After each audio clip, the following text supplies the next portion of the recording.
Welcome to my channel. నేను చేస్తున్నది carrot sweet.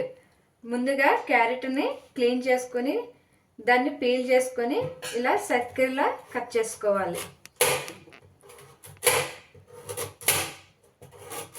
ఇప్పుడు ఇలా కట్ చేసిన క్యారెట్ని బౌల్లోకి వేసుకొని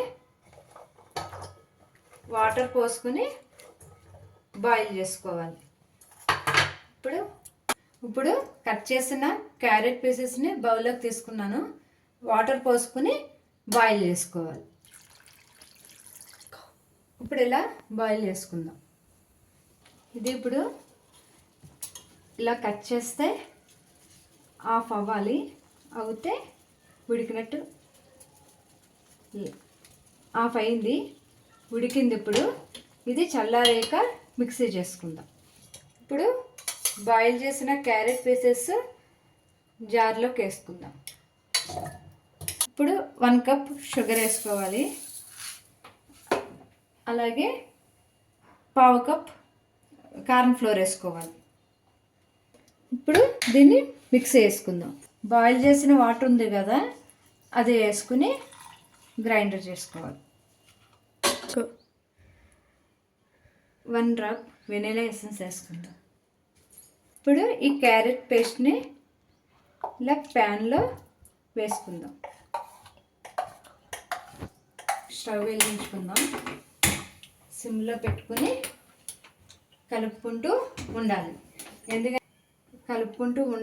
ఎందుకంటే కార్న్ ఫ్లోర్ వేసాం కాబట్టి ఇది గట్టిపడిపోద్ది, ఉండలు కట్టినట్టు అవుద్ది. ఇలా కలుపుకుంటూ ఉండాలి స్లోగా. ఇలా కలుపుకుంటూ ఉండాలి, లేకపోతే ఉండలు కట్టినట్టు వస్తుంది.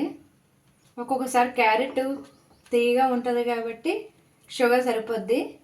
కొన్ని అయితే చప్పగా ఉంటాయి కాబట్టి మనం టేస్ట్ని చూసి షుగర్ వేసుకోవచ్చు. మళ్ళీ ఇది రెడీ అయింది. ఇప్పుడు మనం స్టవ్ ఆఫ్ చేసేసుకుందాం. బాదంని తురుముకున్న బాదం ఇందులో వేస్తున్నా. ఇప్పుడు దీన్ని ఇలా మిక్స్ చేసుకుందాం. ఇది చల్లారిన తర్వాత బాల్స్లో చేసుకుందాం. నేను చేయిని వాటర్తో తడుపుకొని ఇప్పుడు దీన్ని ఒక బౌల్లో వేసుకొని రౌండ్గా చేసుకోవాలి. ఈ బౌల్లో వేయడం వల్ల అన్నీ ఈక్వల్గా వస్తాయి. ఇలాగా కోకోనట్ పౌడర్లో వేసి ఇలాగ ప్రెస్ చేయాలి.